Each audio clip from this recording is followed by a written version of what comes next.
Hallelujah. सभी को जय मसीह की। Praise the Lord. हालेलुया। मुझे मालूम है कि आप लोगों को हिंदी उतना मालूम नहीं होगा, लेकिन मुझे पता है कि कुछ लोग यहाँ हिंदी वाले भी चर्च में मौजूद हैं, इसलिए मुझे अच्छा लगा। Praise Lord. அதாவது நிறைய பேருக்கு ஹிந்தி தெரியாது, இருந்தாலும் ஒரு சில பேருக்கு ஹிந்தி தெரிஞ்சிருக்கிறதுனால நான் இன்னைக்கு என்னோட சாட்சி பகிர்ந்து கொள்ள விரும்புகிறேன். मेरा नाम रेवरेंड फादर अजय कुमार है। मैं एक चर्च का फादर हूँ जो यूपी में हमारा है। என்னோட பேர் ரெவரண்ட் ஃபாதர் அஜய் குமார். நான் யூபியில் ஊழியத்தை செய்து கொண்டே இருக்கிறேன். और फर्स्ट टाइम पहली बार तमिलनाडु में मुझे आने के लिए परमेश्वर ने अवसर प्रदान किया है। முதல் முறையாக தமிழ்நாடு பார்க்கும்படியாக கர்த்தர் எனக்கு உதவி செய்திருக்கிறார். तमिल मुझे कुछ भी मालूम नहीं, सिर्फ अन्नी अन्ना और इस प्रकार से தமிழ் எனக்கு சுத்தமாக தெரியாது, இருந்தாலும் அண்ணா அந்த மாதிரி எல்லாம் பேசுவேன் அப்படி. और परमेश्वर का मैं शुक्रगुजार हूँ और ख़ास तौर से ईश्वर का मैं धन्यवाद करता हूँ जिसका मैं सेवक हूँ, जिसे परमेश्वर ने मुझे सेवकाई के लिए चुना। கர்த்தருக்கு நான் நன்றி செலுத்துகிறேன், கர்த்தர் என்னையும் ஒரு ஊழியக்காரராக தேர்ந்தெடுத்ததுக்காக. और इस तमिलनाडु के सुलूर में और एक इंटरनल चर्च में आने के लिए परमेश्वर ने शुभ अवसर प्रदान किया और इस सुंदर सी कलीसिया में वर्शिप करने के लिए अवसर प्रदान किया। परमेश्वर का धन्यवाद करते हैं। கர்த்தருக்கு நான் நன்றி செலுத்துகிறேன். கர்த்தர் என்னை இங்கே தமிழ்நாட்டில் கோயம்புத்தூரில் சூலூரில் இங்கே இடத்துல அது மட்டும் இல்லாமல் இந்த சர்ச்சில் கர்த்தர் என்னை கொண்டு வந்ததுக்காக, கர்த்தர் என்னை சிறிய சாட்சியாக நிறுத்தினதுக்காக கர்த்தருக்கு நான் நன்றி செலுத்துகிறேன். और इसी के साथ मैं अपने इस चर्च के अगुवे सीनियर आदरणीय रेवरेंड फादर जी का मैं हृदय से धन्यवाद करना चाहता हूं, जिन्होंने अपने चर्च में बोलने के लिए, खड़ा होने के लिए और गवाही देने के लिए उन्होंने अवसर प्रदान किया। धन्यवाद। நான் முதலாவது நமக்கு ஆலயத்துடைய போதுகர் ஐயாவுக்கு நான் நன்றி செலுத்துகிறேன். எனக்கு ஒரு சில நிமிடங்கள் பேசும்படியாக அவர் எனக்கு நல்ல தருணத்தை தந்ததுக்காக நான் ஆண்டவருக்கு நன்றி செலுத்துகிறேன். मैं अपने टेस्टमनी बताना चाहता हूँ, गवाही बताना चाहता हूँ किस प्रकार से परमेश्वर ने मुझे अपनी सेवकाई में चुना और मैं किस परिवार से आता हूँ और कैसा मेरा परिवार था और मैं कहाँ था और अभी परमेश्वर ने ले आकर के कहाँ खड़ा किया और इस चर्च में आने के लिए प्रभु ने अवसर प्रदान किया। நான் எப்படி வாழ்ந்தேன், கர்த்தர் என்னை எப்படி தேர்ந்தெடுத்தார், கர்த்தர் என்னை எப்படி ஊழியத்துக்கு அழைத்தார் என்கிறதுனா ஒரு சில விஷயங்கள் நான் உங்ககிட்ட பகிர்ந்து கொள்ள விரும்புகிறேன். मैं एक बौद्ध परिवार से हूँ। பெரிய குடும்பம். பௌத்தங்கிற ஒரு ரிலிஜன் உடைய இதுலேருந்து தான் அவர் வந்திருக்கிறாரு. बौद्धिस्ट लोग किसी ईश्वर परमात्मा देवी देवता प्रभु भगवान पर विश्वास नहीं करते। அது பௌத்தக்காரங்க அதாவது கடவுளே இல்லைங்கிற நம்புகிறவங்க, அவங்க அவங்க கடவுள் நம்பிக்கையே இல்லாதவங்க. मेरे घर में किसी भी देवी देवता भगवान ईश्वर को महत्व नहीं दिया जाता है और कोई भी उपासना किसी भी देवी देवता के सामने किसी पेड़ पौधा और इस प्रकार से किसी भी चीज की पूजा नहीं होती है। எங்கள் வீட்டில் பார்த்தீங்கன்னா எந்த கடவுளோடையும் ஃபோட்டோ இருக்காது, எந்த உருவமும் இருக்காது, வீட்டுக்கு வெளியே கூட எந்த செடி கொடியும் எதுவுமே இருக்காது, நாங்கள் எதுவுமே வணங்க மாட்டோம். सिर्फ ओनली वन बौद्ध को मानते हैं और विज्ञान पर और विद्वान पर, मतलब इस प्रकार से वैज्ञानिक और विज्ञान पर विश्वास करते हैं लोग। அவங்க ஒன்று தான் விசுவாசிக்கிறாங்க, சயின்ஸை மட்டும் தான் நம்புறாங்க, சயின்ஸை தவிர வேற எதுவுமே நம்புறது கிடையாது. हमारे परिवार में किसी प्रकार से किसी भी प्रकार का आस्थावादी लोग नहीं है, ईश्वरवादी नहीं है, उसके विपक्ष में ही और विरोध में ही लोग रहते हैं। யாருமே கடவுள் நம்பிக்கை இல்லாதவங்க தான் இருக்கிறாங்க, எல்லாருமே கடவுள் நம்பிக்கை உள்ளவங்க யாருமே கிடையாது. किंतु मैं उस परिवार से, जब मैं 5वीं क्लास में पढ़ रहा था, நான் 5வது கிளாஸில் படிக்கும்பொழுது तो उसमें किताब में एक कविता थी। वो कविता इस प्रकार से है, जिसने सूरज चांद बनाया, जिसने तारों को चमकाया, जिसने फूलों को महकाया, जिसने चिड़ियों को चहकाया, जिसने सारा जगत बनाया, हम उस ईश्वर के गुण गाएं तथा उसी के सामने शीश झुकाएं। அதாவது நான் 5வது கிளாஸில் படிக்கும்போது நான் கடவுள் நம்பிக்கை இல்லாதவன், ஆனால் நான் ஒரு 5வது கிளாஸில் படிக்கும்போது ஒரு போயம் நான் வாசிக்கும்பொழுது, அதாவது யார் அந்த ஆகாயத்தை படித்தாங்களோ, யார் அந்த நட்சத்திரத்தை படித்தாங்களோ, யார் அந்த பறவையை படித்தாங்களோ, யார் இந்த மிருகங்களை எல்லாத்தையும் படித்தாங்களோ அவங்களுக்கு நாங்கள் நன்றி செலுத்துகிறோம் அப்படிங்கிற அது ஒரு போயம் நான் படித்தேன். वो कविता मेरे दिल को छू गई। அந்த கவிதை என்னோட இதயத்தை ரொம்ப தொட்டது. யார் அந்த பறவை படைத்தது, யார் அந்த ஆகாயத்தை படைத்தது, யார் இந்த நட்சத்திரத்தை படைத்தது என்று நான் எனக்கு யோசிக்க தோன்றியது. उस कविता में यदि आप देखेंगे तो किसी ईश्वर परमात्मा भगवान का नाम नहीं दिया गया जो कवि ने उस कविता को लिखा அந்த है। கவிதையில வந்து வெறும் கிரியேட்டர் மட்டும் தான் மென்ஷன் ஆயிருக்கு. அதுல வந்து எந்த கடவுளுடைய பேர் எதுவுமே மென்ஷன் ஆகவில்லை. मैं उस कविता के सहारे उस ईश्वर तक पहुंचने के लिए हमने बहुत प्रयास किया और बहुत खोज किया, बहुत सारे किताब पढ़े, बहुत सारे लिटरेचर पढ़े, लेकिन कहीं से कुछ भी हमें प्राप्त नहीं हुआ। அந்த போயம் என்னை ரொம்ப தொட்டதுனால வந்து அந்த கடவுள் யார் என்பது வந்து அந்த கடவுளை நான் தேட ஆரம்பித்து விட்டேன். एक बार मैं सफर कर रहा था, उसमें 3 लोग थे। एक दुल्हन को छोड़ने के लिए हम लोग गाड़ी से जा रहे थे। ஒரு வாட்டி நாங்கள் வந்து ஒரு பிரயாணத்தில் இருந்தோம். அந்த பிரயாணத்தில் வந்து ஒரு 3 பேர் இருந்தோம். அதாவது என்னன்னா நாங்கள் வந்து ஒரு கல்யாண பெண்ணை வந்து அவங்க மாப்பிள்ளை வீட்டுக்கு வந்து அனுப்புறதுக்காக போய் கொண்டிருந்தோம். और उधर से वापस आते समय हम लोगों की जो गाड़ी है 4 व्हीलर वो नहर में पलट गई। அவங்களை வந்து விட்டு ரிட்டர்ன் வரைகையில் வந்து என்ன ஆயிடுச்சுன்னா வண்டி வந்து அப்படி தவழ்ந்து விழுந்துருச்சு. जिसमें मुझे सबसे ज़्यादा चोट आई। मेरा पैर भी टूट गया और अंदरूनी बहुत सारे चोट आए। 2 लोग வந்து ரொம்ப அடிப்பட்டவன் நான் ஒருத்தன் தான். என் கால் உடைஞ்சிருச்சு. அப்புறம் இன்டர்னல் ஆர்கன்ஸ் எல்லாம் ரொம்ப அடிபட்டது. हॉस्पिटल में एडमिट करवाया गया। 6 महीने तक हमें बेड पर ही रहना पड़ा। 6 மாதம் ஹாஸ்பிட்டலுக்குள்ளேயே நான் வந்து அட்மிட் ஆகியிருந்தேன். किंतु इलाज संभव नहीं हुआ। ட்ரீட்மெண்ட் கொடுக்க கொடுக்க ஆனால் வந்து எனக்கு சுகம் கிடைக்கல. डॉक्टर बोला कि पैर को, लेफ्ट वाले पैर को काटना पड़ेगा, इसमें बीमारी उत्पन्न हो गई थी, रोग उत्पन्न हो गया था। அதாவது வந்து கொஞ்சம் கொஞ்சமாக வந்து வியாதி பரவிட்டே இருக்கிறதுனால லெஃப்ட் கால் வந்து கட் பண்ண வேண்டியதாக இருக்கும் என்று டாக்டர் சொன்னார். बोला कि सड़न हो गया है, यदि पैर नहीं काटा जाएगा तो जिंदगी नहीं बच सकती, जीवन नहीं बच सकता। இந்த கால் வெட்டல அப்படின்னா நீங்கள் உயிர் வாழ முடியாது. उसी दौरान जब पैर काटने के लिए हमारे घर के लोग पैसे इकट्ठे करके जब पैर कटवाने के लिए गए, उसी समय परमेश्वर के दास जो मूसा करके नाम एक परमेश्वर थे, परमेश्वर के दास थे मूसा करके, वो हमारे पास अचानक जैसे उनको परमेश्वर भेजते हैं इस प्रकार से वो हमारे पास आए। அந்த அந்த படுக்கையில் நான் படுத்துக்கொண்டே இருக்கையில் ரொம்ப வேதனையில் நான் இருக்கையில் என்னோட குடும்பத்தார் அனைவரும் வந்து பணத்தை வந்து சேகரிக்கையில், அதாவது வந்து கால் கட் பண்ணால் மட்டும்தான் உயிர் வாழ முடியும் அப்படின்னு சொன்னதுக்கப்புறம் அவங்க வந்து குடும்பத்தார் அனைவரும் வந்து பணத்தை வந்து சேகரிக்கிற நேரத்தில் வந்து என்னை ஆஸ்பத்திரியில் மோசே என்கிற ஒருத்தர் என்னை வந்து சந்தித்தார். मेरे घर में शोक और शांति पड़ा हुआ था क्योंकि मैं अपने घर में सबसे बड़ा था भाई और बहनों में। நான் இருக்கிறதுல வந்து மூத்தவன். அதனால வந்து வீட்டில் வந்து இருக்கிறது வந்து நிம்மதியெல்லாம் வந்து கொஞ்சம் கொஞ்சமாக சமாதானம் நிம்மதியெல்லாம் கொஞ்சம் கொஞ்சமாக போக ஆரம்பிச்சது. मेरे प्रियो, क्योंकि माँ बाप का सहारा सबसे पहले बड़ा बेटा ही होता है। ஏன்னா வந்து அம்மா அப்பா வந்து நம்புகிறது மூத்த மகனையோ இல்லை மகளையோ தான்.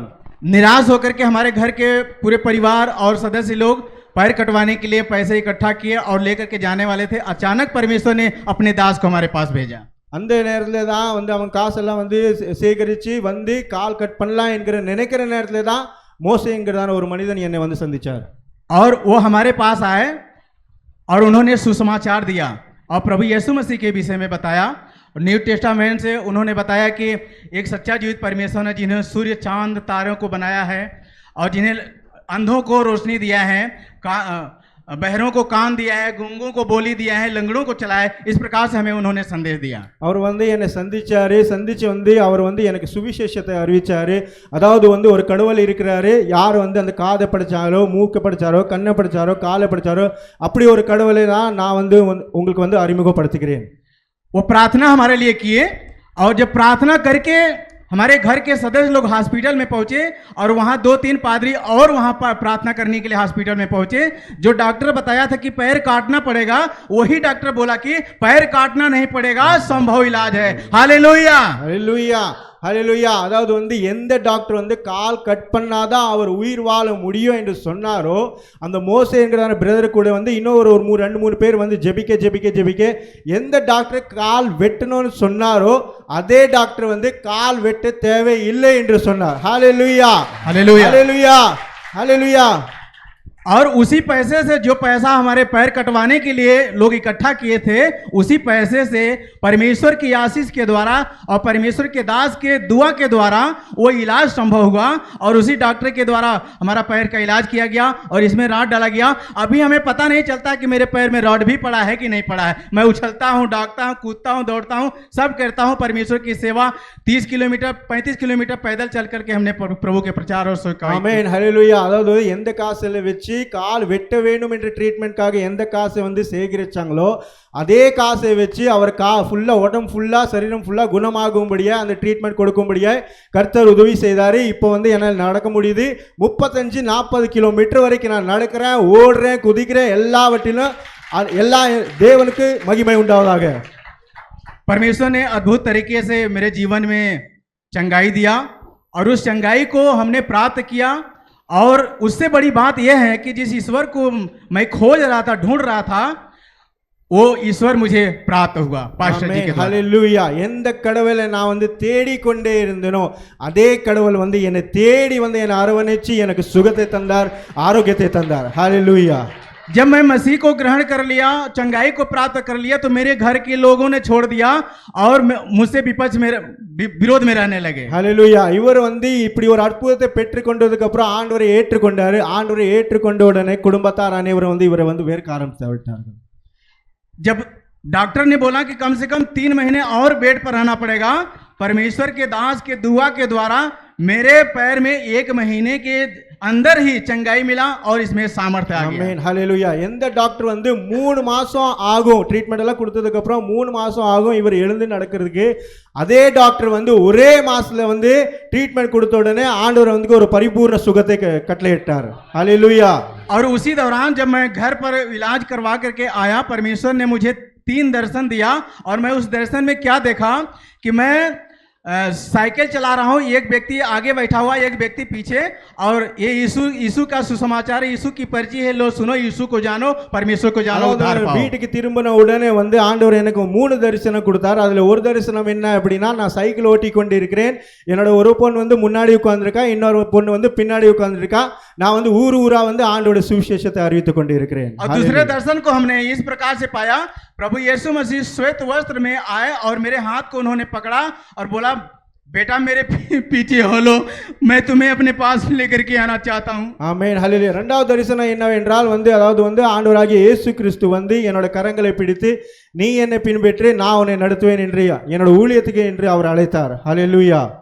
और तीसरे दर्शन को मैंने इस प्रकार से पाया कि मैं बड़े मंच पर खड़े होकर के इस प्रकार से मैक लेकर के मैं लोगों के लिए दुआ कर रहा हूं और लोग चंगे हो रहे हैं. हालेलुया. ஆமென். ஹல்லேலூயா. மூணாவது தரிசனம் என்னவென்றால் நான் வந்து இப்படிதான் ஒரு கூட்டத்து முன்னாடி வந்து முன்னாடி நின்று மைக்கு பிடிச்சு நான் வந்து ஒரு சுவிசேஷத்தை அறிவித்துக் கொண்டு இருக்கிறேன். நிறைய பேர் வந்து சுகமடைஞ்சு கொண்டு இருக்கிறாங்க. मैं परमेश्वर का धन्यवाद करता हूं जो कर्तव्य अद्भुत नन्ही तरीके से से ऐसे परिवार से परमेश्वर ने मुझे चुन करके लेकर के आया और अपने सेवकाई में खड़ा किया. और यूपी के कम से कम 10-12 जिले में मैं सेवकाई किया हूं और जहां जहां परमेश्वर ने मुझे लेकर के गया वहां कलीसिया स्थापित हुई है. हालेलुया. ஆமென். ஹல்லேலூயா. அதாவது வந்து நான் கர்த்தருக்கு வந்து நன்றி செலுத்த விரும்புகிறேன். கடவுளே, கடவுள் நம்பிக்கையே இல்லாதவன் நான், என்னையே கடவுளே தெரியாத என்னை வந்து அவர் என்னை வந்து தேடி வந்து அவருடைய ஊழியத்துக்கு அழைச்சார். கர்த்தருக்கு நான் நன்றி செலுத்துகிறேன்.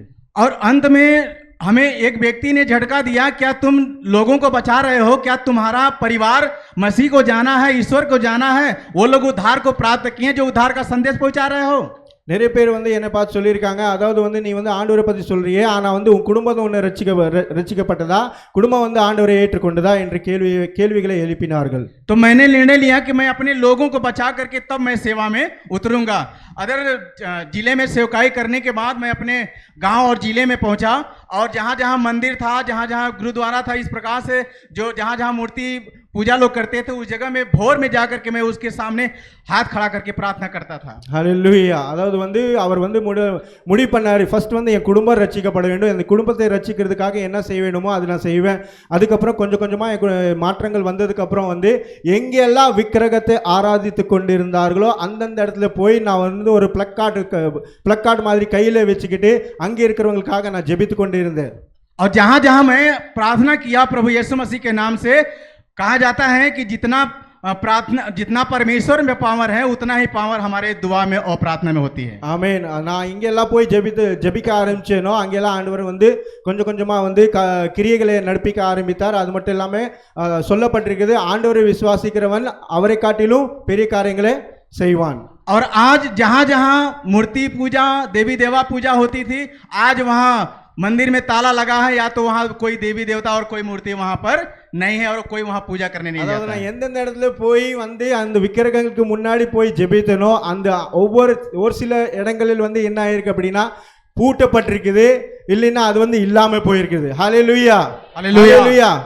और मैं परमेश्वर का धन्यवाद करता हूँ, परमेश्वर ने अद्भुत तरीके से सेवकाई में लेकर के आया और मेरे गांव में करीबन मान के लेके 70% हमारे परिवार, बौद्धिस्ट परिवार, हिंदू परिवार, हमारे प्रार्थना के बदौलत और करीबन 25 पास्टर हमारे द्वारा तैयार हुए। ஹalleluya। அதாவது வந்து நான் அங்கே சுவிசேஷத்தை அறிவிக்க எங்களோட ஏரியாவில் பார்த்தீங்கன்னா 70% வந்து பௌத்த ரிலீஜியன் அப்புறம் வந்து ஹிந்து ரிலீஜியன் உள்ளவங்க தான் இருந்தாங்க. ஆனால் நாங்கள் வந்து அங்கே ப்ரேயர் பண்ண இப்போ ஒரு 25 பாஸ்டர் வந்து அவர் வந்து உருவாக்கி இருக்கிறார். ஹalleluya ஹalleluya। परमेश्वर मुझे इस्तेमाल कर रहे हैं उधर और 20-22 पास्टर का मैं अगुआ हूँ और मैं उनकी अगुवाई करता हूँ। और उधर यूपी में बहुत ज़्यादा विरोध हो रहा है भाजपा के द्वारा, मसीह विरोधियों के द्वारा बहुत ज़्यादा उधर विरोध हो रहा है। चर्च तोड़ा जा रहा है, विश्वासियों को मारा जा रहा है, जितने भी मतलब गाने बजाने के सिस्टम है सबको तोड़ा जा रहा है। इस प्रकार से बहुत ज़्यादा विरोध है वहाँ। இப்படி கொஞ்சம் கொஞ்சமாக ஊழியத்தை செய்த போது வந்து என்ன ஆயிடுச்சுன்னா நிறைய பேர் ரட்சிக்கப்பட இப்போ வந்து எதிர்ப்பு ரொம்ப அதிகமாயிடுச்சு. பிஜேபி பார்ட்டிஸையும் அப்புறம் வந்து கர்த்தருக்கு விரோதமாக எழும்புகிற ஜனங்கள் வந்து எழும்பி கொண்டு இருக்கிறார்கள், விசுவாசிகளை அடித்து கொண்டு இருக்கிறார்கள், ஊழியக்காரங்களை அடித்து கொண்டு இருக்கிறார்கள். परमेश्वर ने बड़े बड़े आश्चर्य कर्म किए हैं। 3 मुर्दा मेरे हाथों के द्वारा जिंदा हुआ है। Hallelujah hallelujah. 3 மரித்த 3 பேர்த்தை வந்து ஆண்டவர் என்னோட ஜெபத்து மூலம் எழுப்பி இருக்கிறார். Hallelujah hallelujah. और करीबन 10-12 लोग जो डॉक्टर ने उन्हें रिफर कर दिया कि बच नहीं सकते और मेरे चर्च में आने के बाद वो लोग अपने से खड़े होकर के और चंगे होकर के गए, आज भी जिंदा हैं। ஆமென்। ஒரு 10-15 பேர் வந்து யாரெல்லாம் வந்து டாக்டர்ஸ் வந்து கைவிட்டு விட்டார்களோ, இவங்களை வந்து ஒன்றும் பண்ண முடியாது, இவங்க உயிர் வாழ மாட்டாங்களோ சொன்னவங்க எங்க சபைக்கு வந்தாங்க. நாங்க ஜெபிக்க ஆண்டவர் அவங்களுக்கு வந்து அற்புதமான விடுதலை கொடுத்திருக்கிறாரு, சுகத்தை கொடுத்திருக்கிறாரு. இப்போ அவங்க வந்து ஆண்டவரை வந்து துதித்து ஆராதித்து கொண்டு இருக்கிறார்கள்.